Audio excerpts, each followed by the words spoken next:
Circuit, resonance in series LCR। तो जो resonance की फिनोमेना है उसका जो एप्लीकेशन है वो होता है रेडियो ट्यूनिंग में।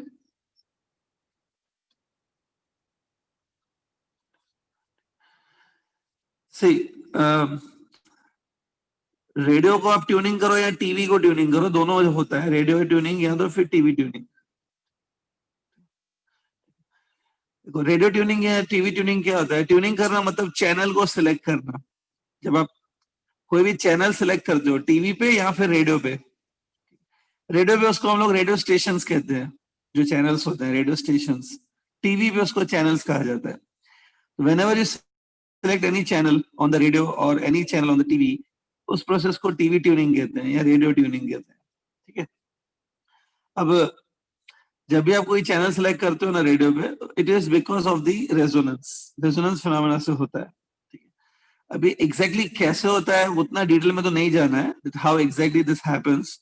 थोड़ा बहुत आइडिया होना चाहिए कि कैसे होता है, little bit idea I will give for this. ठीक है, तो टीवी भी ले सकते हैं, रेडियो भी ले सकते हैं, दोनों से होगा। सही, सपोज मैं टीवी के एग्जाम्पल से समझा देता हूँ। ये सपोज टीवी है, टीवी में देखो आजकल जो सारी टीवीज आती है वो डिश एंटीना से कनेक्टेड होती है, सेट टॉप बॉक्स आता है, डिश एंटीना आती है, वो सब। सपोज ये ऐसा है, थोड़ा सा सिंपल कर देते हैं इसको। देखो ये सब डिश टीवी है, डिश एंटीना है, सॉरी, जैसे डिश एंटीना जिससे आपका टीवी कनेक्टेड है। टीवी पे आप चैनल सेलेक्ट करते हो ना, होता क्या है कि एक्चुअली में ये जो एंटीना है इसके ऊपर जो सारे चैनल्स हैं, लेट्स से जी टीवी हो गया, सोनी हो गया, स्टार प्लस हो गया, सब चैनल एक साथ ही आते हैं। ये एंटीना उसमें कोई फर्क नहीं करती, एंटीना सबको रिसीव करती है। लेकिन सपोज जो जी टीवी आ रहा है इसके ऊपर, जी टीवी कैसे आएगा, इलेक्ट्रोमैग्नेटिक वेव्स के फॉर्म में आता है। ये सारे चैनल्स है ना इलेक्ट्रोमैग्नेटिक वेव्स के फॉर्म में आते हैं। एक जी टीवी आया, सोनी आ गया, ठीक है, कोई न्यूज चैनल आ गया, इस सब they come in the form of electromagnetic waves. ये जब इलेक्ट्रोमैग्नेटिक वेव्स इस डिश एंटीना के ऊपर गिरती है, तो डिश एंटीना इसमें क्या करती है, ये इनको है ना ऑल्टरनेटिंग करंट में कन्वर्ट कर देती है। मतलब एक इलेक्ट्रोमैग्नेटिक वेव की वजह से यहाँ पे एंटीना के अंदर एक करंट बनता है। करंट तो नहीं बोलना चाहिए, वोल्टेज डेवलप होता है, एक पर्टिकुलर वोल्टेज में कन्वर्ट हो जाती है, अल्टरनेटिंग वोल्टेज बनता है। दूसरे चैनल की वजह से दूसरे फ्रीक्वेंसी का अल्टरनेटिंग वोल्टेज बनता है, तीसरे चैनल की वजह से तीसरी फ्रीक्वेंसी का एक अल्टरनेटिंग वोल्टेज बनता है। तो different different alternating voltages are produced, और because of the one alternating voltage, एक अल्टरनेटिंग वोल्टेज की वजह से अल्टरनेटिंग करंट बनता है। ठीक है, तो अगर अलग अलग अल्टरनेटिंग वोल्टेजेस हैं तो उनकी वजह से अलग अलग अल्टरनेटिंग करंट्स भी बनते हैं। इस टीवी के अंदर ना अलग अलग अल्टरनेटिंग करंट्स आते हैं। ये देखो एक एक चैनल जो हुआ वो इस तरीके से आएगा, दूसरा चैनल ये आ गया, तीसरा चैनल ये आ गया। देखो ये तीनों देखो सपोज, ठीक है, तीनों में पता है फर्क क्या दिख रहा है, तीनों अल्टरनेटिंग है, तीनों की फ्रीक्वेंसी का फर्क है, नंबर ऑफ साइकिल्स का फर्क है। एक सेकंड में जितनी साइकिल इसमें आ रही है उससे कम साइकिल इसमें आ रही है, ये साइकिल्स का फर्क है। इमेजिन करते हैं कि ये जो करंट है ना ये वाला, ठीक है, सपोज ये एक चैनल को रिप्रेजेंट कर रहा है, ये जी का जो सिग्नल था वो इस फॉर्म में आ रहा है। ठीक है, इसकी एक एग्जांपल लेते हैं कि इसकी जो फ्रीक्वेंसी है, सपोज जस्ट एन एग्जांपल, इसकी फ्रीक्वेंसी है 10 मेगाहर्ट्ज, इतनी यूजुअली होती है, इजीली होती है। दूसरा ये चैनल है, सपोज ये सोनी है, इसकी फ्रीक्वेंसी थोड़ी सी कम दिख रही है। ठीक है, इससे 10 मेगाहर्ट्ज नहीं है, ये 5 मेगाहर्ट्ज है।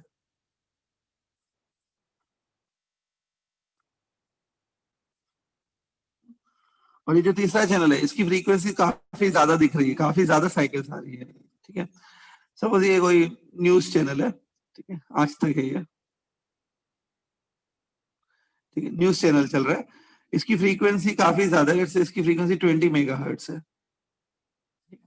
तो अलग अलग फ्रीक्वेंसीज होती हैं। अब ये सारे जो करंट्स है ना, ऑल्टरनेटिंग करंट्स, ये सारे करंट्स आपकी टीवी में एंटर करते हैं, लेकिन सबकी देखो फ्रीक्वेंसी काफी अलग अलग है।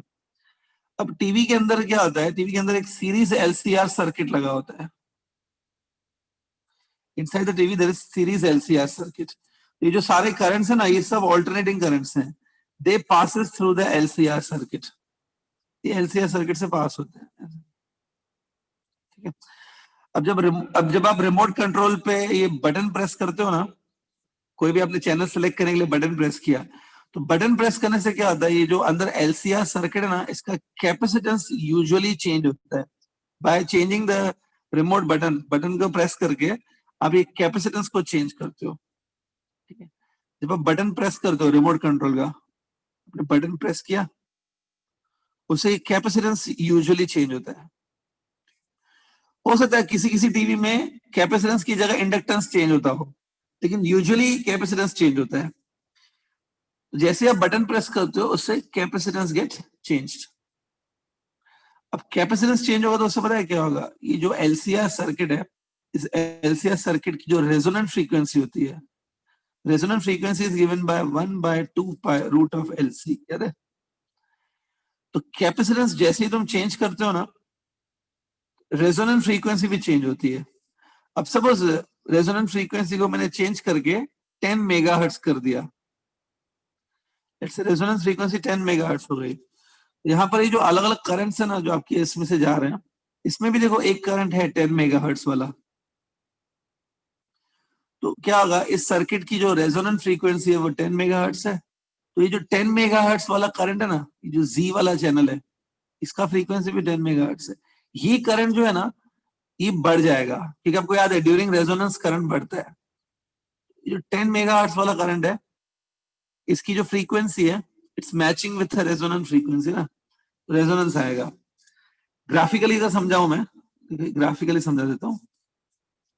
ये है current which is running in the LCR circuit, और ये है फ्रीक्वेंसी। इधर लिखा है 5 मेगाहर्ट्ज फ्रीक्वेंसी, इधर 10 मेगाहर्ट्ज, ये 20 मेगाहर्ट्ज। ये जो 5 मेगाहर्ट्ज वाला चैनल है, एक चैनल 5 मेगाहर्ट्ज वाला भी है, सोनी सपोज 5 मेगाहर्ट्ज वाला चैनल भी है, उसकी फ्रीक्वेंसी ये है, देखो। इसको इतना करंट मिलेगा, मतलब इतना करंट होगा इसका।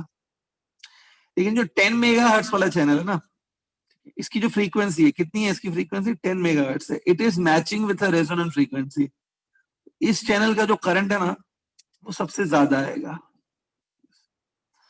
20 मेगाहर्ट्ज वाला जो चैनल है, उसका भी करंट आएगा कुछ ना कुछ। ये ऐसे कुछ ग्राफ था ना, याद है रेजोनेंस का।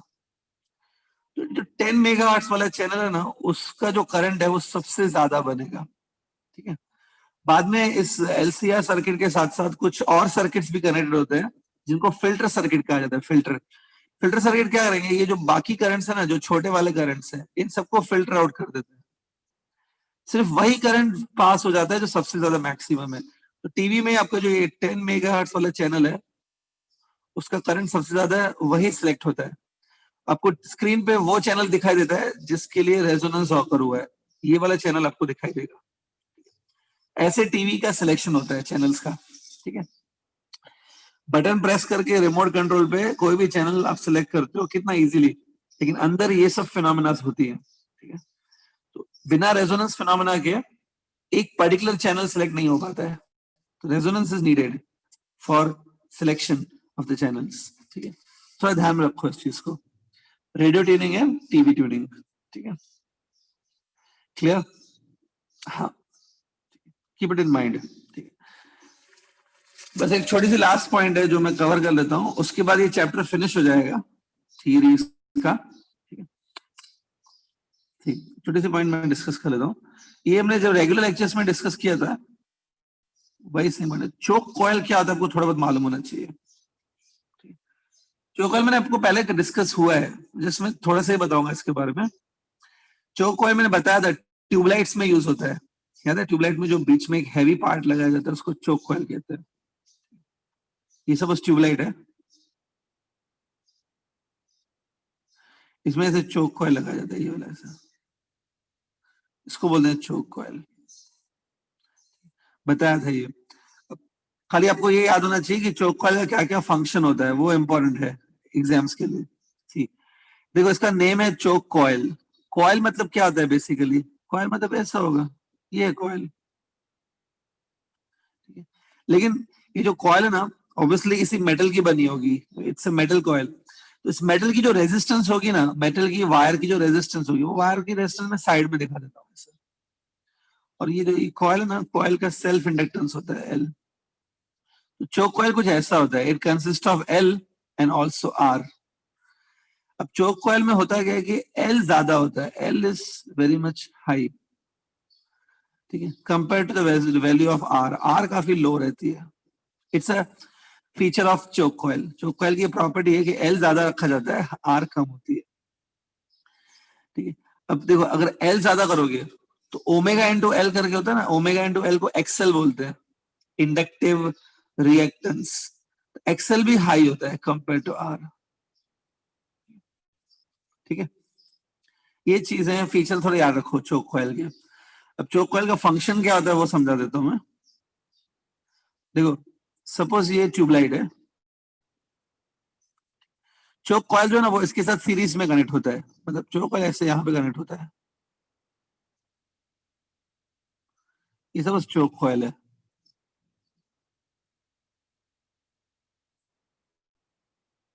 ठीक है। ये ऐसे कनेक्ट होते हैं और यहाँ पर होता है ये एसी मेंस जो आप लगाते हो। आपके घरों में जो एसी मेंस आता है ना, वो 230 वोल्ट का होता है। ये 230 वोल्ट उसकी आरएमएस वैल्यू होती है, RMS value is 230 volt. Think यहाँ पे ऐसे सोचो मैंने अप्लाई किया वोल्टेज ऑफ 230 वोल्ट, ठीक है। अब 230 वोल्ट काफी हैवी वोल्टेज होता है, it's actually a very heavy voltage for the tubelight. Tubelight के हिसाब से ये थोड़ा हैवी होता है। मतलब मतलब अगर डायरेक्टली 230 वोल्ट आप ट्यूबलाइट पे लगा दोगे ना, तो ट्यूबलाइट के बर्निंग के चांसेस होते हैं, वो जल सकती है। इसलिए हम लोग ये चोक कॉइल कनेक्ट करते हैं। चोक कॉइल कनेक्ट करने से क्या होगा, करंट ऐसे फ्लो होगा, some voltage will be dropped on the choke coil, कुछ वोल्टेज चोक कॉइल पे ड्रॉप होगा, लेट्स से E1, और कुछ वोल्टेज जो है ना वो ट्यूब के ऊपर ड्रॉप होगा, लेट्स से E2। तो जो ट्यूब के ऊपर वोल्टेज ड्रॉप हो रहा है E2, वो थोड़ा कम हो जाता है, चोक के ऊपर कुछ वोल्टेज ड्रॉप होता है E1, ठीक है। अब होता क्या है कि ये जो चोक कॉइल है ना, इसका एक्सेल काफी हाई होता है, जैसे मैंने आपको बताया था, एक्सेल काफी हाई होता है कंपेयर टू रेजिस्टेंस, ठीक है। तो काफी हाई एक्सेल होता है।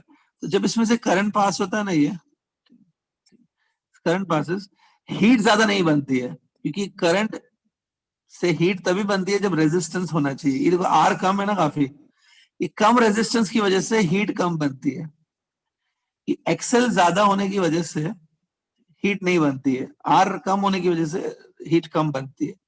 चोक कॉइल में एनर्जी का लॉस बहुत कम होता है, there is a very less amount of loss of energy due to the choke coil. लेकिन इस चोक कॉइल की वजह से ये करंट डिक्रीज हो जाता है, आपकी ट्यूबलाइट जो है वो सेफ रहती है, करंट कम पास होता है, current decreases because of the choke coil. अगर चोक कॉइल नहीं लगाएंगे तो करंट काफी ज्यादा होगा, current decreases due to choke coil. Choke coil उसको ऑपोजिशन देती है, तो चोक की वजह से करंट कम होता है, लेकिन हीटिंग वगैरह नहीं बनती है, ज्यादा लॉस ऑफ एनर्जी नहीं होता है ड्यू टू चोक कॉइल।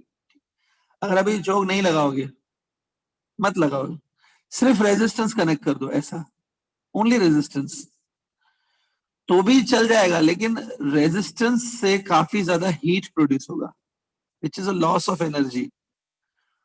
तो आपको याद होगा, इंडक्टर याद है, इंडक्टर पावर कंज्यूम नहीं करते हैं, inductor do not consume power. Choke में ज्यादा इंडक्टर ही है ना, पावर कंज्यूम नहीं करता है वो, रेजिस्टेंस की वजह से थोड़ा सा पावर कंज्यूम होता है, keep it in mind, clear all this things. This completes your AC circuit chapter. ये सब पॉइंट्स मालूम होने चाहिए एसी सर्किट में। आई होप अगर आपने जो मैं लेक्चर्स में बता दूं, अगर आप सुनते हो, लिख के रखते हो, ये चीजें दिमाग में रखोगे, तो एसी सर्किट में ऐसे ज्यादा कुछ नीड नहीं है याद करने की। Keep this things in mind. अब बाकी टाइम में हम लोग क्या करेंगे, कुछ नए एमसीक्यूज प्रैक्टिस करेंगे, कुछ अलग अलग टाइप के एमसीक्यूज करेंगे। But before I start MCQs, आपकी तरफ से कुछ डाउट है क्या किसी एमसीक्यू में, तो पूछो। कोई एमसीक्यू आपको डाउट है तो पूछ सकते हो। Is there any doubt in MCQs? Hello sir. हाँ, बोलो।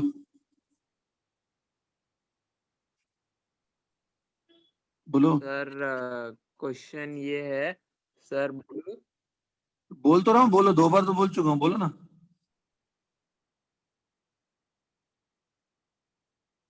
शायद आपका आवाज नहीं आ रहा है, कुछ नेटवर्क प्रॉब्लम है। नेटवर्क प्रॉब्लम है, थोड़ी देर के बाद ट्राई करना, कृपया थोड़ी देर बाद ट्राई करें, ठीक है? ठीक है, hello keep it in sir. Which. मैंने बात पूछा, आपका आवाज बिल्कुल नहीं आ रहा है। सर अभी आ रहा है। हाँ अब आ रहा है, बोलो। Sir the power factor of a CR circuit is 1/√2 if एक the सेकंड ना, पावर frequency फैक्टर ना, पावर फैक्टर मतलब कॉस फाई, कितना है? 1/√2। ठीक है, आगे बढ़ो। sir of a CR circuit, if the frequency of AC signal is half, then the power factor of the circuit becomes. अच्छा, फ्रीक्वेंसी को हाफ कर दिया, then power circuit becomes, okay, ठीक, सही। स्टूडेंट, हाँ, एक अच्छा क्वेश्चन है काफी सही। बोल, यहाँ पे देखो सब लोग, यहाँ पे स्क्रीन पे देखो, एक आरसी सर्किट है, रेजिस्टेंस और कैपेसिटर कनेक्टेड है। इसमें पावर फैक्टर ऐसा बोला है कि power factor cos phi is 1/√2। आपको याद होगा, power factor R by Z को बोलते हैं, ठीक है, आर बाय जेड को 1/√2 है। ये देखो, आर बाय जी 1/√2 है। ये इनिशियल है, इट्स इनिशियल पावर फैक्टर। जी जो है ना, जी मतलब इम्पिडेंस, इसकी एक फॉर्मूला होती है जी, root of R square plus XC square. XC खाली क्यों है? क्योंकि ये आरसी सर्किट है, 1/√2, बराबर है। हाँ, थोड़ा समझो इसको। एक्सी अगर आपको याद है, इसको लिखा जाता है 1/ओमेगा सी। ये देखो, ठीक है, क्लियर। अब कुछ स्टूडेंट होंगे जो बोल रहे होंगे कि सर इसको क्रॉस मल्टीप्लाई करो, स्क्वायरिंग कर दो, ये सब वो तभी मैं करता जब मुझे ये एक्सी को निकालना होता। तो मुझे एक्सी वेक्सी कुछ नहीं निकालना है, मुझे खाली पावर फैक्टर पे कितना फर्क पड़ रहा है वो निकालना है। यहां करके मैं छोड़ देता हूँ। ये सब जो मैंने किया ना अभी तक स्टूडेंट, ये इनिशियल पावर फैक्टर है, ये आर इनिशियल रेजिस्टेंस है, और जो ओमेगा सी लिखा है ना वो भी इनिशियल है। It's all initial values. हाँ, अब क्वेश्चन में क्या बोला गया है कि फ्रीक्वेंसी को हाफ कर दिया है। जो एसी वोल्टेज तुमने अप्लाई किया है ना सर्किट पे, वो एसी वोल्टेज की फ्रीक्वेंसी को आधा कर दिया है। देखो आपको याद होगा, ओमेगा जो होता है वो 2π × f होता है, तो ओमेगा और एफ डायरेक्ट प्रोपोर्शन होता है। तो अगर फ्रीक्वेंसी को आप हाफ कर दोगे तो डू यू फील ओमेगा भी हाफ हो जाएगा? यस, ओमेगा बिकम ओमेगा/2। ये जो ओमेगा है ना, सोचो ये हाफ हो गया, ओमेगा/2 हो गया, ठीक है, ओमेगा बिकम ओमेगा/2। एक बात बता, जो जो स्टूडेंट क्वेश्चन पढ़ रहा था, ऑप्शंस में क्या क्या ऑप्शंस है वो बता सकते हो? एक बार ऑप्शंस पढ़ो। सर ऑप्शंस है 1/√7, 1/√3, 1/√11 और 1/√5। अच्छा, मतलब नंबर्स में है ऑप्शंस, ठीक है। तो एक काम करो स्टूडेंट, यहां तक आपने आई एम श्योर समझ गया कि फ्रीक्वेंसी को हाफ करेंगे तो ओमेगा भी हाफ हो जाएगा, ठीक है। इतना पहले ध्यान में रखो। पहले कुछ नोट करना तो कर लो, because I am going to change the page. कुछ नोट करना तो यहां तक कर लो पहले।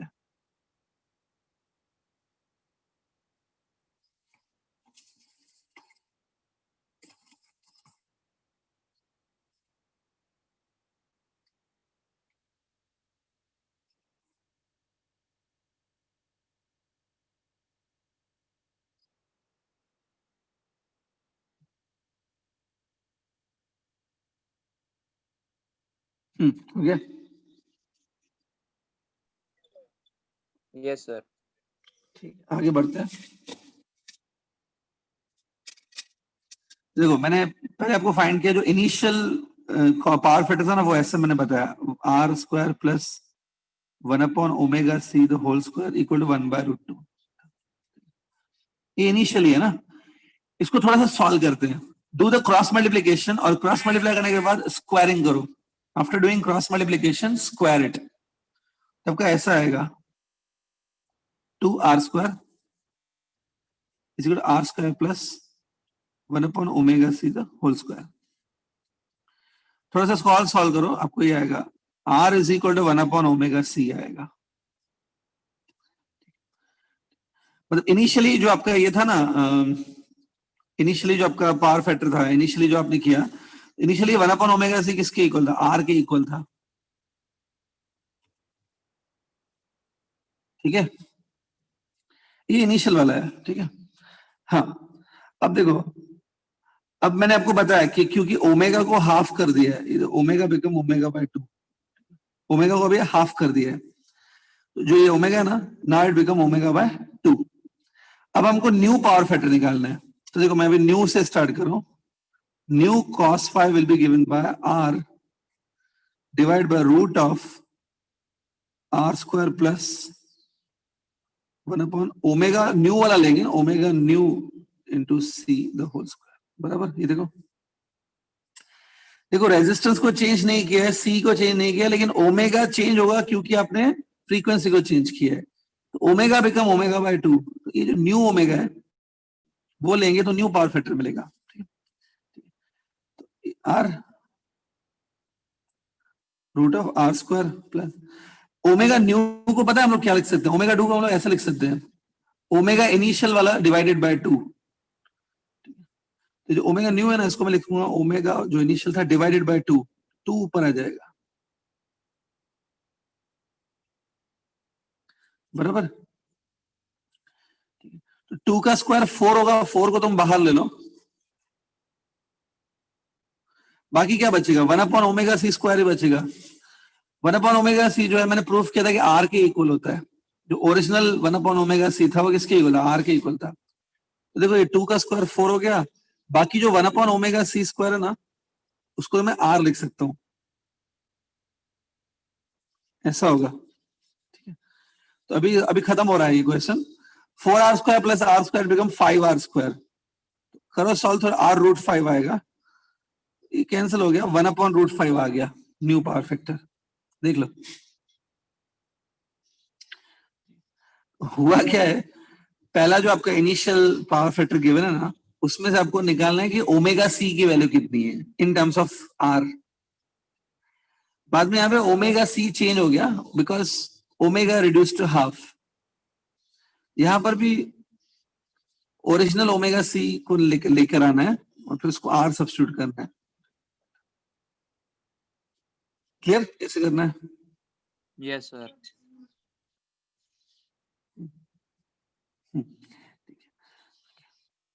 ऐसे अगर आप लोग प्रैक्टिस करेंगे ना क्वेश्चंस की, ये देखो आपको काफी न्यू लग रहा होगा, ये तो नए टाइप का क्वेश्चन हो गया, ओमेगा हाफ हो गया, फिर न्यू पावर फैक्टर निकालना है। फॉर्मूलाज आपको मालूम है, ये सब फॉर्मूलाज मैंने थियरी में बताई है, इम्पीडेंस की फॉर्मूला, एक्सी का फॉर्मूला, पावर फैक्टर का फॉर्मूला, सब थियरी में बताया। लेकिन जब आप हैंड ऑन प्रैक्टिस करोगे ना, अपने हाथ से खुद एफर्ट्स डाल के अच्छे बुक से क्वेश्चंस करोगे ना, तभी आपको कमांड आएगा एमसीक्यूज पे। इसलिए मैं बार बार बोलता रहता हूँ please practice, but I know hardly few students are following that. आपकी मर्जी है, तो इसलिए हर साल जो स्टूडेंट की रिजल्ट्स आती है, सिलेक्शंस होते हैं जेई के बेसिस पे, बेहतरीन इंजीनियरिंग कॉलेजेस में जो लोग बच्चे जाते हैं वो भी कुछ हैंडफुल ऑफ बच्चे ही होते हैं, सब नहीं पहुंचते। बाकी बच्चे जैसे मैंने आपको क्लास में बताया, बाकी बच्चे करजत में पहुंचते हैं, कुछ वांगनी जाते हैं, कुछ आसनगांव भी पहुंचते हैं। ये सुने ना शहर, आपके नाम सुने होंगे, आसनगांव, करजत, वांगनी, बहुत सारे बच्चे वहीं पहुंचते हैं, ठीक है। तो जो एमसीक्यू नहीं कर रहे हैं, आप अपनी टिकट कटा रहे हो इन आसनगांव की, और कुछ नहीं कर रहे हैं आप, ठीक है। जेई में अभी भी बोलूंगा स्टूडेंट, 2 मिनट में ले रहा हूं भैया, जेई इस बार चार बार होने वाला है, 4 टाइम्स जेई एग्जाम आप दे सकते हो। अब कुछ स्टूडेंट इस पे ऊपर क्रिटिसाइज करेंगे, सर जेई को डायल्यूट कर दिया, जेई एग्जाम 4 बार हो रहा है, क्या इंपॉर्टेंस रह गया, ये वो, कुछ लोग डायल्यूट कर देंगे जेई को। आपको क्या करना है उससे, वो आप कुछ नहीं कर सकते। जेई 4 बार हो रहा है या 10 बार हो रहा है, आप अपने फायदे की बात सोचो। आपका फायदा ये होना चाहिए कि 4 बार है तो आप ऐसे सोचो कि मैं फर्स्ट चारों बार दूंगा, ठीक है, पहले 3 बार मेरी प्रैक्टिस होती रहेगी, चौथी बार या तीसरी और चौथी बार फाइनली मैं इतना अपना एफर्ट्स डालूंगा कि मेरा सिलेक्शन हो ही जाए।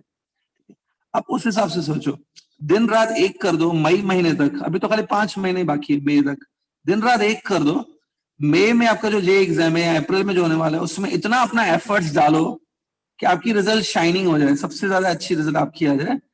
फ्यूचर आपका अच्छा हो जाएगा. You will be reaching one of the best engineering colleges, NIT वगैरह में पहुंच सकते हो जेई के बेसिस पे. एनआईटी में पहुंच गए, आप काफी अच्छी जगह आगे लाइफ में पहुंच सकते हो. ठीक है. बाकी बोलेंगे सर कौन जेई देगा, कौन एमसीक्यू करेगा. हम लोग तो टीवी पे या वेब सीरीज देखेंगे बैठ के. देखो भले, पर आपको अगले साल तैयारी कर दो भाई. वांगणी या करजत जाना पड़ेगा आपको इंजीनियरिंग करने के लिए. तो जाना, तो 4 साल इंजीनियरिंग करोगे, वांगनी वगैरह में घूमते रहना. तो जब 4 साल के बाद निकलोगे वहां से ना, तो आपको पता चलेगा कितनी अच्छी जॉब्स मिलती है आपको फिर. और फिर एक बार ये हो गया, फिर आपके देखना लाइफ कहाँ जाता है. ठीक है. एंटायर टर्निंग पॉइंट है ना आपकी लाइफ की. अब ये 5 महीने आप अपने ऊपर काम करके अपनी लाइफ को टर्न कर सकते हो. नहीं टर्न करना है तो बस ठीक है, जैसे चल रहा है चलने दो. You have to be come out of your comfort zone. अपने कंफर्ट से बाहर आओगे ना, तभी कुछ उखाड़ पाओगे. नहीं तो जो चल रहा है वैसे ही चलता रहेगा. मेरी अभी भी सजेशन है, न्यू ईयर रेजोल्यूशन बनाओ कि अगले 5 महीने ना आपका दिन और रात दोनों एक ही होने चाहिए. रात है सोना है वो नहीं है. जब काम खत्म होगा तभी सोओगे. ऐसा टारगेट बनाओ. Try to reach the ultimate goal. ठीक है. जेई में काफी स्कोप है आज भी, अगर आप सिलेक्ट होते हो किसी अच्छे कॉलेज के लिए. ठीक है. ये हमें बताने वाला भी कोई नहीं था. व्हेन वी वर स्टूडेंट कोई ज्यादा कुछ बताता भी नहीं था. जेई का मतलब भी नहीं पता था 11th स्टैंडर्ड में. तो हमें, तो आपको थोड़ा गाइड कर रहा हूँ, करो तो अच्छा है आपके लिए. ठीक है. तो आई होप ये एमसीक्यू क्लियर हो गया आपका. और किसी को कुछ डाउट है तो बोलो, नहीं तो फिर मैं अपने हिसाब से कुछ एमसीक्यू करा देता हूँ. Any doubt from your side?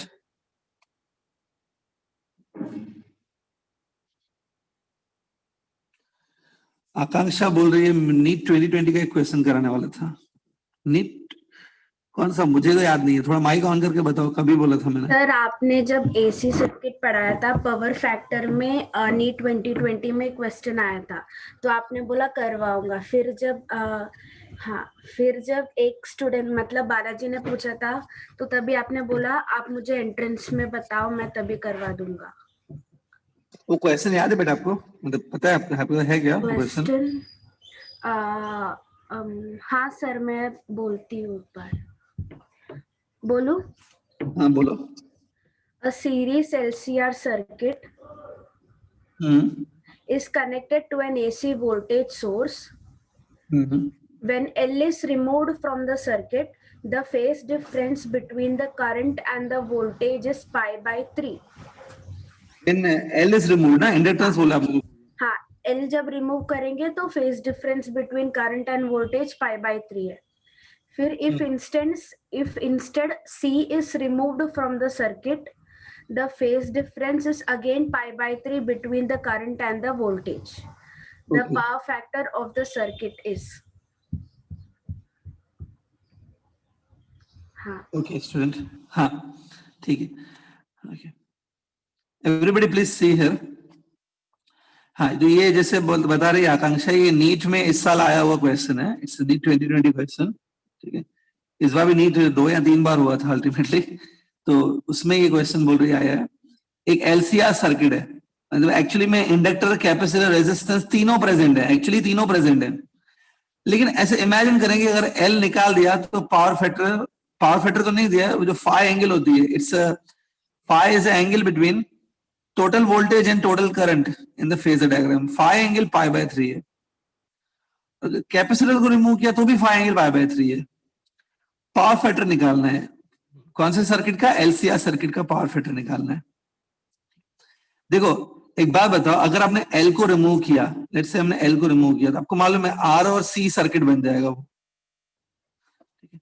RC circuit का जो कॉस फाई होता है पावर फैक्टर, उसको मैं लिख दूंगा आर बाय जेड.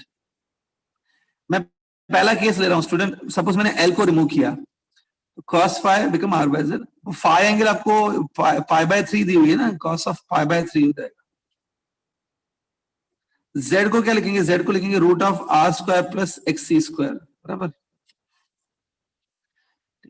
अब देखो इसको मैं आगे सॉल्व कर सकता हूं, लेकिन कोई जरूरत नहीं है. खाली इस एक्सप्रेशन को ध्यान से देखो. cos पाई बाय 3 आर, इधर एक्स सी. टेल मी वन थिंग, इसको सॉल्व करके मैं XC निकाल सकता हूं actually in terms of R, निकाल तो सकता हूं ना XC in terms of R, पर मैं निकालूंगा नहीं, इसको छोड़ देता हूं मैं। आप खाली क्या करो, इस एक्सप्रेशन को थोड़ा ध्यान से देखो और अपने माइंड में रखो। cos π/3 मतलब cos of 60 degree R root of R square plus XC square, ठीक है। अच्छा एक मिनट सॉरी, इसको सॉल्व करना पड़ेगा वंस, ठीक है। cos π/3 कितना होता है, cos π/3 मतलब cos 60, इट्स 1/2 आई थिंक। ये ऐसा होगा ना बेटा, देखो अब क्रॉस मल्टीप्लिकेशन करो और प्लीज स्क्वायरिंग करो, स्क्वायरिंग और क्रॉस मल्टीप्लिकेशन से ये आएगा। थोड़ा सॉल्व करो, XC स्क्वायर आएगा 3R स्क्वायर, तो XC will be root of 3R, बराबर,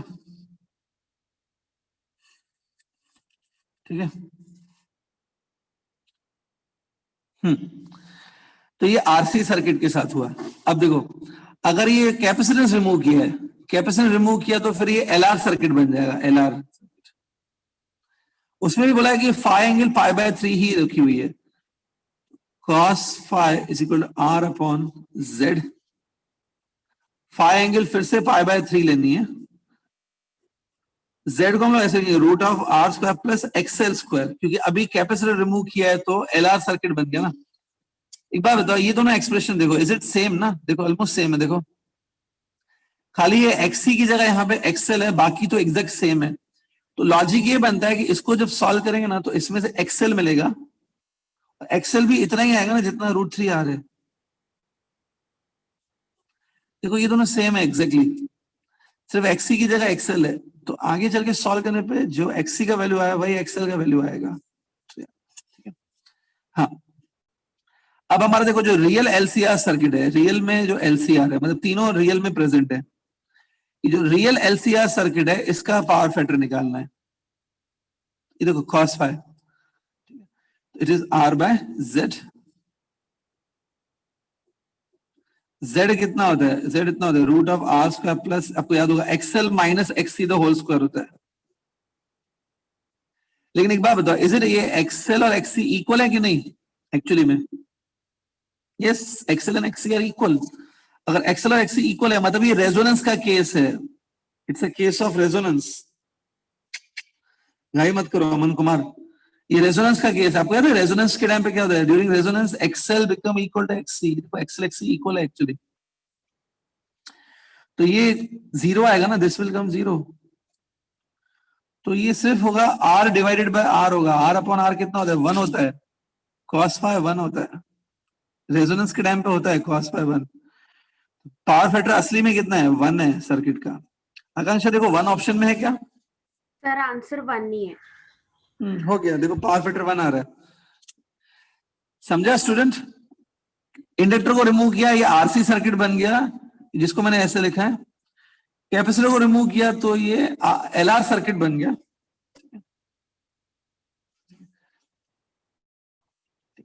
देख लो, अब मैं रियलिटी बताऊं, जो नीट में भी बच्चे बैठेंगे ना आपके साथ, सपोज आपके साथ पूरे देश भर में सब 10 लाख बच्चे बैठ रहे हैं नीट के लिए, ये क्वेश्चन 10 लाख बच्चों ने देखा, 10 लाख में से 9 लाख बच्चे इसको छोड़ के आने वाले हैं। ऑलमोस्ट 80 to 90% छोड़ देते हैं, उनको नहीं आता है ये सब करने भी। बोलते सर कौन पावर फैक्टर निकालेगा, कौन ये क्या है, ऐसा क्वेश्चन तो देखा ही नहीं है, छोड़ के आते हैं। सिर्फ हार्डली 1 लाख 2 लाख बच्चे होंगे जो इसको देखेंगे और करेंगे। अगर आप उनमें आ गए, 1 लाख स्टूडेंट्स में आ गए, आपने भी कर दिया क्वेश्चन, आप देखो, आपको ऑनेस्टली बताओ ये इतना डिफिकल्ट है क्या करने को? प्रैक्टिस करोगे ऐसे क्वेश्चंस की, ऐसे हंड्रेड्स ऑफ क्वेश्चन आप एसी सर्किट के प्रैक्टिस करो विथ अंडरस्टैंडिंग, तो ये आ जाएगा आपको करने, आपको भी आ जाएगा ये करने। अगर आप वो 1 लाख 2 लाख में आ गए जो लोग इसको अटेम्प्ट करेंगे, तो देखिए आपको जो आपका ड्रीम है वो ट्रू हो जाएगा। बाकी प्रैक्टिस नहीं करेंगे तो बैठे रहो, फिर कुछ नहीं होने वाला है, ठीक है। हाँ और कुछ डाउट है, बोलो। सर ना उस दिन EMI का मैंने डाउट पूछा था, आप एक सम नहीं कर पाया आपने। कंडक्टिंग रिंग वाला क्या, XY कंडक्टिंग? हाँ सर। आकांक्षा का एक और डाउट है, ध्यान से देखो। ये सपोज एक मेटलिक रिंग, मेटलिक सिलेंडर है, इट्स मेटल सिलेंडर, इसके ऊपर ऐसे करके कॉयल लपेटा हुआ है, coil is bound on this ऐसे। देखो यहाँ पे मैंने थोड़े से ही टर्न्स दिखाए हैं, कॉयल के कुछ टर्न्स मैंने दिखाए हैं, लेकिन हो सकता है काफी ज्यादा टर्न्स होंगे, lot of turns are there, ठीक है। अब इस सपोज ये जो कॉयल है इसमें से हमने करंट पास किया, ये देखो आई करंट मैंने पास किया, तो ये कॉयल अपने आसपास मैग्नेटिक फील्ड बनाएगी ना, मैग्नेटिक फील्ड ऐसे होगा, देखो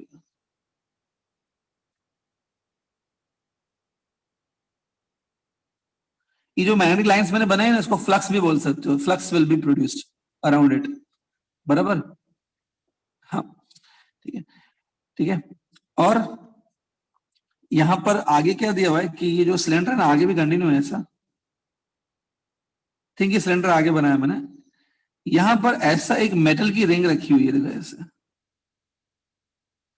ये देखो मेटल की एक रिंग है, ये रिंग कंप्लीट रिंग नहीं है, बीच में से यहाँ पे थोड़ा गैप है, देखो इसका जो ये एंड है ना उसको एक्स बोला गया है, और जो ये एंड है वो वाई बोला गया है,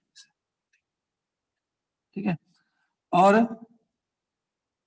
ये भी बोला गया है कि जो सोलेनॉइड है ना ये वाला, इसमें करंट स्ट्रिक्टली डायग्राम में से दिखाया गया, करंट ऐसा है, ये डायग्राम में दिखाया हुआ है करंट ऐसा,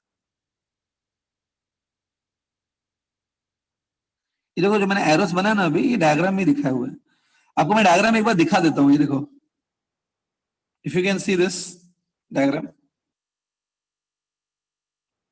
ठीक है, देख लो अच्छे से, है ना, ऐसे मैंने बनाया यहाँ पे, ठीक है।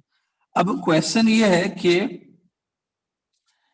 आपको ये बताना है कि ये जो रिंग है ना, रिंग में कितना ईएमएफ इंड्यूस्ड होगा, how much EMF will be induced in the ring, वो पूछा है,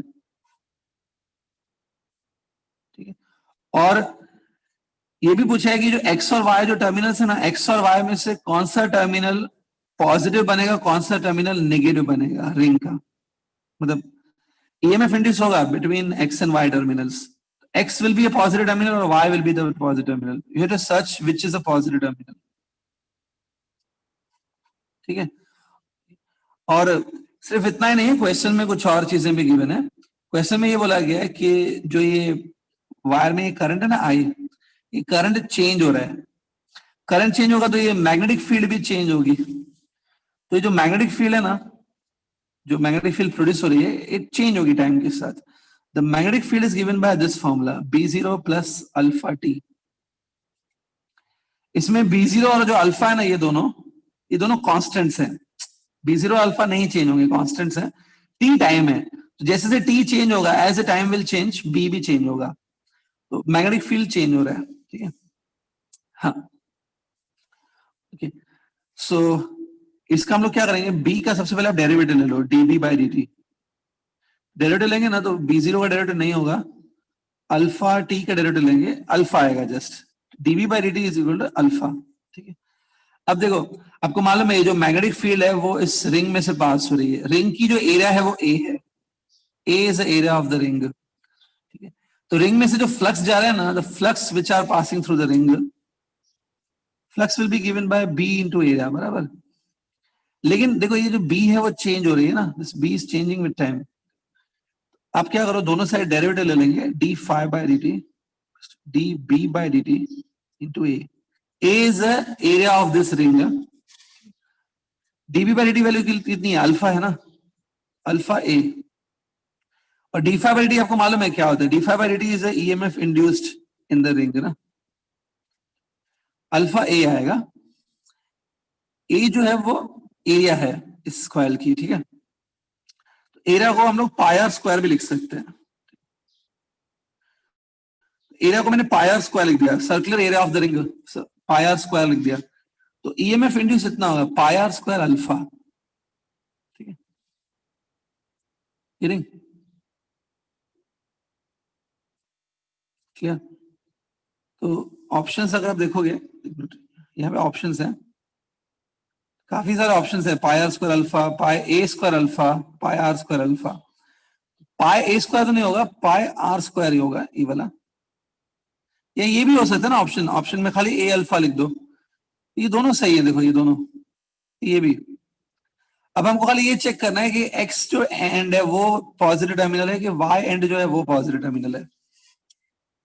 We have to find out that this x is a positive और y is a positive terminal. ठीक है. अब वो कैसे करेंगे ध्यान से देखो. ठीक है. ये जो करंट है ना ऐसे फ्लो हो रहा है देखो ऐसे. यहाँ पे दिखाऊं मैं वापस बता देता हूँ.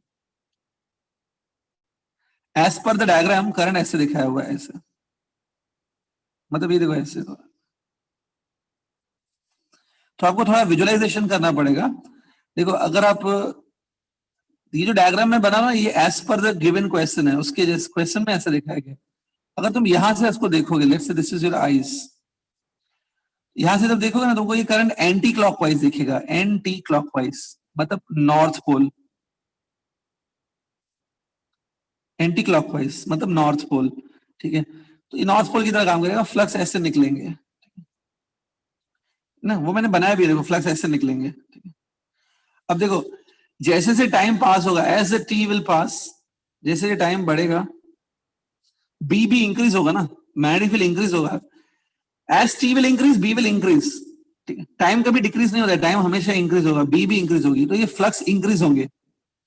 मैग्नेटिक फील्ड बढ़ेगी. तो सोचो ये नॉर्थ पोल है. यहां से ऐसे फ्लक्स निकल रहे हैं और वो इसमें से पास हो रहे हैं and their flux are increasing. Basically increase ही होंगे वो.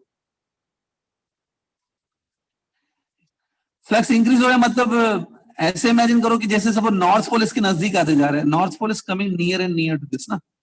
देखो ये नॉर्थ पोल है. This is like a north pole और फ्लक्स इंक्रीज हो रहे हैं. फ्लक्स इंक्रीज हो रहे हैं मतलब it is as good as north pole is approaching this ring.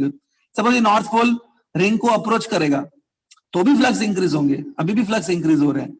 तो ऐसे इमेजिन करो कि this situation is similar to this one कि ये एक्स है वाई है. ये नॉर्थ पोल है और ये अप्रोच कर रहा है इधर. नॉर्थ पोल अगर अप्रोच करेगा तो भी फ्लक्स इंक्रीज होता है ना. तो आपको याद है लेंजेस लॉ के अकॉर्डिंग यहाँ पे जो ईएमएफ इंड्यूस होगा वो इसको नॉर्थ को अपोज करेगा ना. तो नॉर्थ क्योंकि अप्रोच कर रहा है इधर भी नॉर्थ बनना चाहिए to oppose the motion of this magnet. इधर नॉर्थ बनना चाहिए. नॉर्थ मतलब एंटी क्लॉकवाइज करंट बनना चाहिए. तो इस रिंग में अगर करंट बनेगा अगर इनकेस करंट बनेगा तो वो कैसा बनेगा. एंटी क्लॉकवाइज बनना चाहिए. एंटी क्लॉकवाइज ऐसा होता है. अगर बनेगा तो एंटी क्लॉकवाइज बनेगा ऐसे. ठीक है. तो चार्जेस ऐसे फ्लो होंगे. तो एक बात बताओ आपको याद होगा करंट के जो डायरेक्शन होता है ना करंट के ऑपोजिट डायरेक्शन में इलेक्ट्रॉन्स लिए जाते हैं. याद है. Electrons are taken opposite to the direction of current. Suppose ये करंट ऐसे फ्लो होगा. अगर कभी फ्लो हुआ तो इलेक्ट्रॉन ऐसे फ्लो होते होंगे. फिर उस टाइम पे इलेक्ट्रॉन ऐसे फ्लो होंगे ना. ठीक है. इलेक्ट्रॉन ऐसे फ्लो होंगे लेकिन अब रियलिटी में क्या है यहाँ पे गैप है एक्स और वाई के बीच में. इलेक्ट्रॉन फ्लो नहीं हो पाएंगे लेकिन सारे इलेक्ट्रॉन यहाँ जाके डिपॉजिट हो जाएंगे वाई एंड पे. वाई एंड नेगेटिव बन जाएगा because electron will deposit on that place. और एक्स एंड जो है ना वो पॉजिटिव बनेगा. देखो इलेक्ट्रॉन ऐसे फ्लो हो रहा है ना तो Y end will become positive X end will become negative. Sorry X end will become positive Y become negative.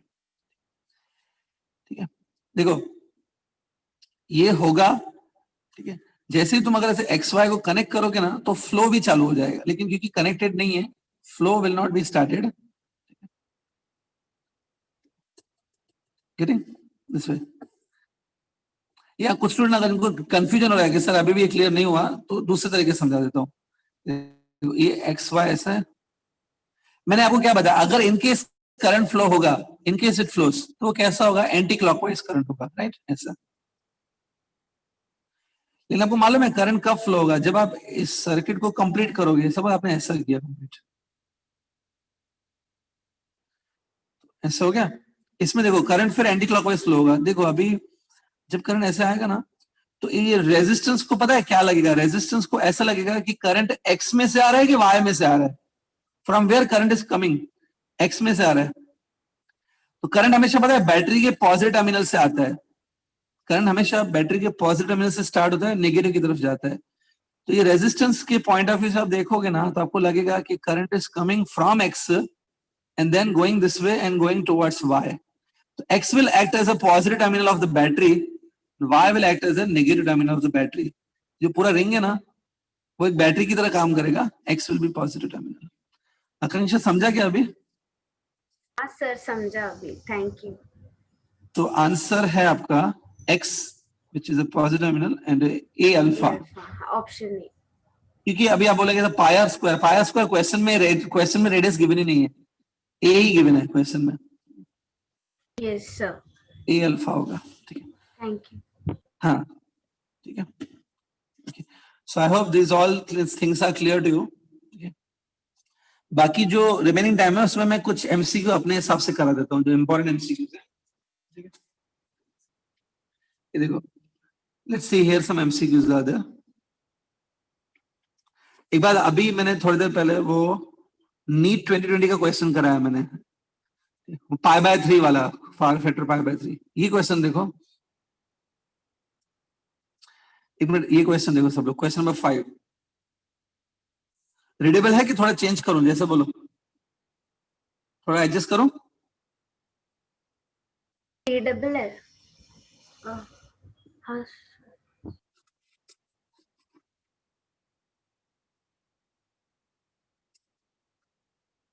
I think अभी और ज्यादा क्लियर हो गया। ये क्वेश्चन बोल रहा हूँ स्टूडेंट, इसमें देखो लिखा है when L is removed, okay, और इधर लिखा है व्हेन कैपेसिटेंस इज रिमूव्ड। ये देखो सी रिमूव्ड, एल रिमूव्ड, कुछ कुछ वैसा ही है। मैं आपको 2 मिनट का टाइम दे रहा हूं, please try this question with in 2 minutes, try this question.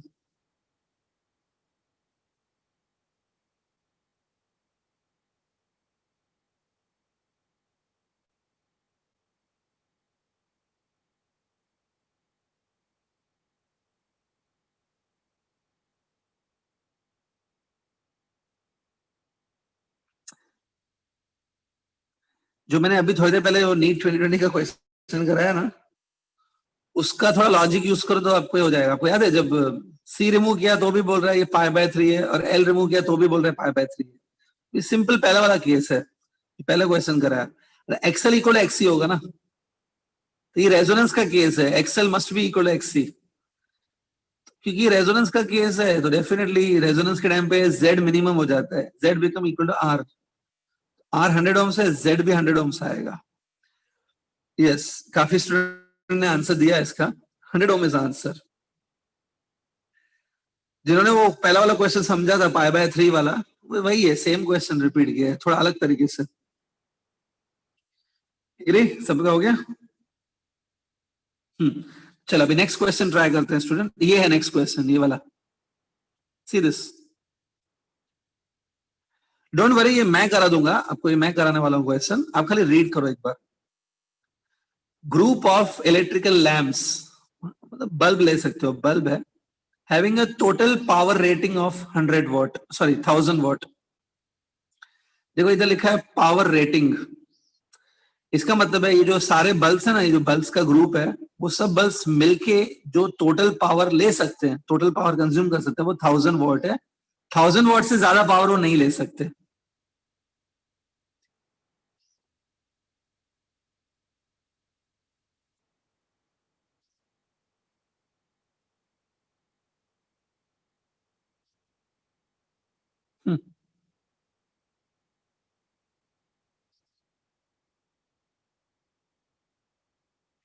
Question खाली पढ़ लो, okay. और जो डेटा गिवन है डेटा लिख लो अपने नोटबुक में, जो डेटा है लिख लो।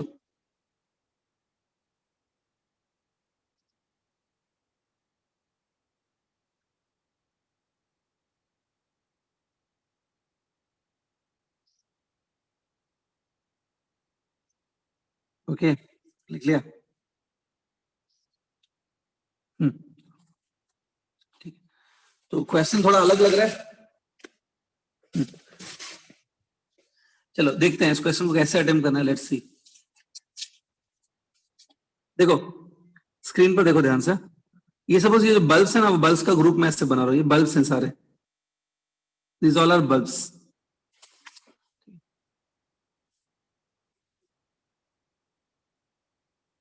ये मैंने लगाया, अप्लाइड ईएमएफ है, ये है कुछ 200, कितना गिवन है 200 sign of 310t plus 60 degree, ऐसा कुछ दिया है, ठीक है बराबर। हाँ, अब यहाँ पे ऐसे करंट फ्लो होगा इस सर्किट में, ठीक है। अब देखो हमें ये आरएमएस करंट निकालना है कि कितना ये आरएमएस करंट है। ये बल्ब्स मिलके जो पावर कंज्यूम करे ना, सब मिला के जो पावर कंज्यूम करे वो दिखा है 1000 वॉट, कंज्यूमिंग 1000 वॉट। देखो एक्चुअली में क्या होता है, ये जो बल्ब है ना, बल्ब को हम लोग एक रेजिस्टेंस की तरह मान सकते हैं। Bulbs are like resistance. तो रेजिस्टेंस पावर कंज्यूम करती है ना, रेजिस्टेंस डू कंज्यूम पावर, ठीक है, तो वो है, ठीक है। लेकिन अभी ध्यान से देखो, बल्ब में सिर्फ रेजिस्टेंस है ऐसा गारंटी के साथ नहीं बोल सकते, हो सकता है इसमें इंडक्टेंस भी हो, एल भी हो सकता है, we are not sure. L R कुछ भी हो सकता है, एल और आर भी हो सकता है, सिर्फ आर भी हो सकता है, वी डोंट नो। तो ये पावर जो कंज्यूम कर रहे हैं वो 1000 वॉट है, ठीक है। अब हुआ गया है कि पावर कंज्यूम की एक फॉर्मूला होती है, the power consumed in the circuit is given bye E RMS into I RMS into cos phi, याद है, ये फॉर्मूला है। तो जो पावर कंज्यूम कर रहे हैं ना ये लोग, पावर कंज्यूम तो ये 1000 वॉट का हो रहा है, पावर जो कंज्यूम है 1000 लिख दिया। E RMS, देखो ये जो 200 है ना, 200 is a peak value of the EMF, ये 200 पीक वैल्यू है, तो RMS वैल्यू कितनी होगी, 200/√2, याद है ना, peak value divide by √2 is RMS। IRMS मुझे फाइंड आउट करना है, we have to calculate the IRMS। 20 बोल रहा है कोई स्टूडेंट, ठीक है, 20। cos phi को कितना पुट किया, cos phi छोड़ दिया क्या? एक बात बताओ, सुनो, cos phi के ऊपर आते हैं। अगर सुनो ध्यान से भी, अगर ये सिर्फ रेजिस्टिव सर्किट होगा ना, अगर सिर्फ रेजिस्टिव है, हाँ, तो रेजिस्टिव वाले केस में आपको याद है E और I सेम फेज में होते हैं। If this is only resistive circuit, E और I सेम फेज में होते हैं फेजर डायग्राम में, तो फाई एंगल तो 0 होती है उस टाइम। लेकिन ऐसे क्वेश्चन में बोला थोड़ी गया है कि सिर्फ रेजिस्टिव सर्किट है, नहीं बोला गया। अब बोलेंगे बल्ब है ना, बल्ब तो रेजिस्टेंस ही होता है, नहीं, बल्ब में इंडक्टेंस भी हो सकती है, बल्ब में कॉइल होती है, फिर टंगस्टन की कॉइल होती है। तो देखो बल्ब की क्वेश्चन आता है ना, उसमें थोड़ा सा डिफिकल्टी होती है। सम टाइम सिर्फ रेजिस्टेंस भी हो सकता है, लेकिन एल भी हो सकता है, यू नेवर नो, ठीक है। ऐसे क्वेश्चन में करना क्या होता है, सिर्फ रेजिस्टेंस है तो मैं फाई एंगल 0 ले सकता हूं, that is not problem, but अगर एल भी है साथ में, फाई एंगल फिर 0 नहीं होगी। वो याद होगा मैंने LR सर्किट कराया था, LR सर्किट में फाई एंगल अक्यूट होती है फाई एंगल। तो यहां पर हम लोग क्या करेंगे, ये जो 60 डिग्री दिख रहा है, इसी को फेज एंगल माना जाएगा, that this is a phase angle 60 degree. हम लोग ऐसे मानेंगे कि जो करंट है ना, करंट के रिस्पेक्ट में जो E है, E is ahead by 60 degree. ये 60 डिग्री क्यों दिया है बाकी उसने, करंट मस्ट बी, करंट की कंपैरिजन में EMF आगे है 60 डिग्री, ठीक है, लाइक दैट। तो फाई एंगल 60 डिग्री लेंगे। बल्ब में ये कंफ्यूजन होता ही है, 0 नहीं ले सकते, जरूरी नहीं है खाली रेजिस्टेंस हो, इंडक्टेंस भी हो सकता है। फाई एंगल 60 है। हाँ, अगर क्वेश्चन में बोला गया है कि ये सिर्फ और सिर्फ रेजिस्टेंस है, it's only and only resistance, तो आप फाई एंगल 0 ले सकते हो, 60 आएगा। तो ये अगर थोड़ा सॉल्व करोगे, ये तो कैंसिल हो गया ऐसे, 2 डिवाइड बाय √2 इज √2, इधर 10 बचा, IRMS, और cos 60 डिग्री कितना होगा, 1/√2 होगा। तो ये सॉल्व करो, तो IRMS आ रहा है 10√2, बी ऑप्शन है। देखो 60 डिग्री को वो EMF लेना है, थोड़ा सा है कंफ्यूजिंग इसमें, लेकिन 60 डिग्री बाकी क्यों दिया हुआ है, एक्चुअली इट्स इसी को आपको फेज एंगल लेना पड़ेगा, ये E और I के बीच का फेज एंगल होगा।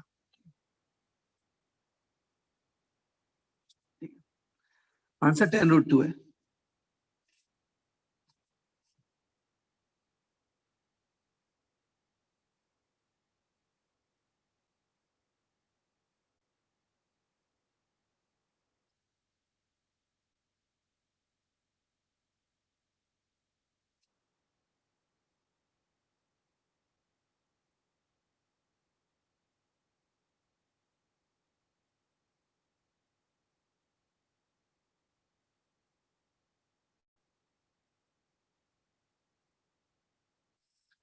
ओके, हो गया,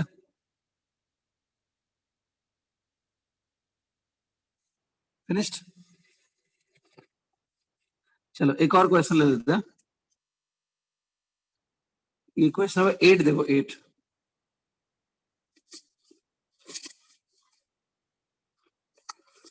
See this question. I think visible है पूरा. Yes. एक बार रीड कर लो. ये रेजोनेंस के ऊपर क्वेश्चन है. रेजोनेंस का क्वेश्चन है. न्यूमेरिकल नहीं है. It's just a conceptual question.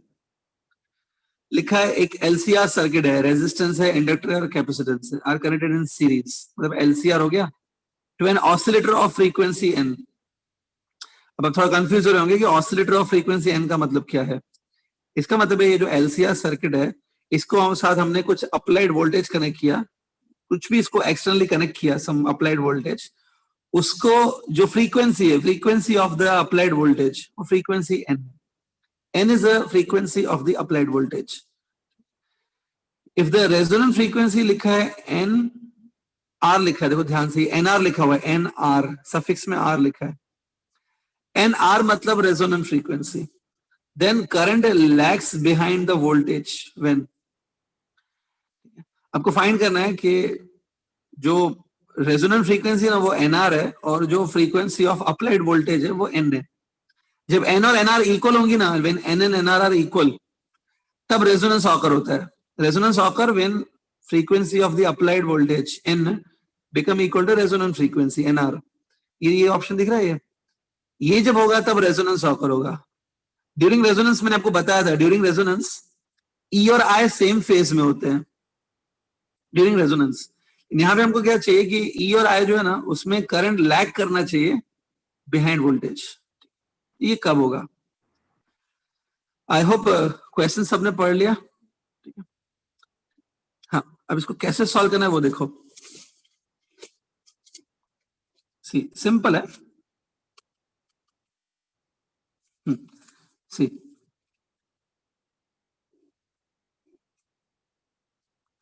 देखो, आप पहले तो ये डायग्राम याद करो. ऐसा ये जो ना, ये पॉइंट है जहाँ पे रेजोनेंस ऑकर हुआ है, करंट बिकम मैक्सिमम. ये तब होता है जब applied frequency n become equal to resonant frequency nr. ठीक है. ये वाला केस दिख रहा है इधर.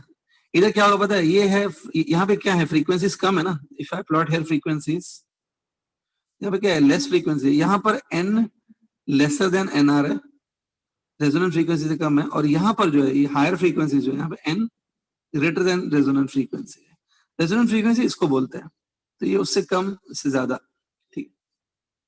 अब देखो, ड्यूरिंग एग्जैक्टली रेजोनेंस पे क्या होता है, XL and XC both are equal. Exact resonance पे ये होता है, XL और XC इक्वल होते हैं. तो they cancel each other, XL XC cancel कर देते हैं. ठीक है. अब यहां पर आते हैं. एक बार बताओ, जैसे जैसे तुम लेफ्ट की तरफ जाओगे, as you go towards left, मतलब फ्रीक्वेंसी कम हो रही है. फ्रीक्वेंसी कम करने पर XL भी कम होने लगता है. सपोज ये आप रेजोनेंस पे हो. Now please go for lesser frequency. जैसे जैसे आप फ्रीक्वेंसी को कम करोगे, ये देखो, फ्रीक्वेंसी कम करने पे XL कम होने लगता है, और फ्रीक्वेंसी कम करने पे XC बढ़ने लगता है. तो ये ऐसा हो जाएगा. अच्छा, तुम अभी राइट साइड जाओ, रेजोनेंस की राइट साइड, इधर फ्रीक्वेंसी को बढ़ाओ. As you increase the frequency, XL starts increasing. XL बढ़ता है फ्रीक्वेंसी के साथ. And as you increase the frequency, XC decreases. ये ऐसा हो जाएगा. ये मैं बताया था थियरी में भी. यहां पर XL ग्रेटर देन XC होता है जब frequency is more than resonance. ये साइड जाओगे, मतलब लेस देन रेजोनेंस पे जाओगे, frequency less than resonance, XL होता है. ठीक है. अब इसमें ध्यान से देखो, ये वाला जो पार्ट है, XL ग्रेटर देन XC, ये कब होगा? जब frequency will be more than resonance frequency. ये देखो, when frequency of applied voltage n is more than resonant frequency. ये जब हुआ, फ्रीक्वेंसी ग्रेटर देन रेजोनेंस, तब मैंने अभी समझाया, तब XL ग्रेटर देन XC होता है. बराबर. देखो, जब XL बड़ा होता है ना, तो ये सर्किट इंडक्टिव की तरह काम करता है. If XL is more, L is more, circuit behaves like an inductive circuit. If XC is more, अगर XC बड़ा होता है ऐसा, तो ये सर्किट कैपेसिटिव सर्किट की तरह बिहेव करता है. ठीक है. अब फिलहाल देखो, अगर XL ग्रेटर देन XC है, तो सर्किट बिहेव्स लाइक अ इंडक्टिव सर्किट. आपको याद है इंडक्टिव सर्किट्स में क्या होता है? इंडक्टर वाले सर्किट में EMF लीड करता है, और करंट जो है ना वो लैग करता है. अगर प्योरली इंडक्टर है, प्योर इंडक्टर में क्या होता है? In the case of pure inductor, EMF leads by 90 degree. लेकिन यहाँ पे प्योर इंडक्टर की बात नहीं है। अगर एक्सएल ग्रेटर देन एक्ससी है, मतलब इंडक्टिव सर्किट हुआ, एल बड़ा है ना, इंडक्टिव माना जाता है, उसमें ऐसा होता है कि ई लीड्स देन करंट लैग्स। आपको क्वेश्चन में क्या बोला गया है? क्वेश्चन में भी वही बोला गया ना, करंट लैग्स होना चाहिए बिहाइंड द वोल्टेज। ये कब होगा? करंट लैग कब होगा? जब सर्किट इंडक्टिव होगा। इंडक्टिव कब होगा? जब एक्सएल ग्रेटर देन एक्ससी होगा। और वो कब होगा? जब एन ग्रेटर देन एनआर होगा। ये वाला साइड। तो आंसर ये है, एन ग्रेटर देन एनआर होना चाहिए, frequency of applied voltage greater than resonant frequency. ठीक है, डी ऑप्शन है, N must be greater than NR. Option is D. समझा सबने? तो देखो, आपको ऐसे क्वेश्चंस की प्रैक्टिस करनी पड़ेगी, उसके बाद आपके आंसर्स निकलेंगे। Practice AC circuits. कुछ डाउट्स है तो आप बाद में पूछ सकते हो। Keep on practicing AC circuit questions. So here we completed AC circuit. ठीक है, नेक्स्ट टाइम अगर हम लोग लेक्चर लेंगे नेक्स्ट टाइम, तो कुछ न्यू टॉपिक से स्टार्ट करेंगे। आपके डाउट्स हैं तो आप डाउट्स लेके आ सकते हो नेक्स्ट टाइम पे। Okay, will continue next time then. Okay.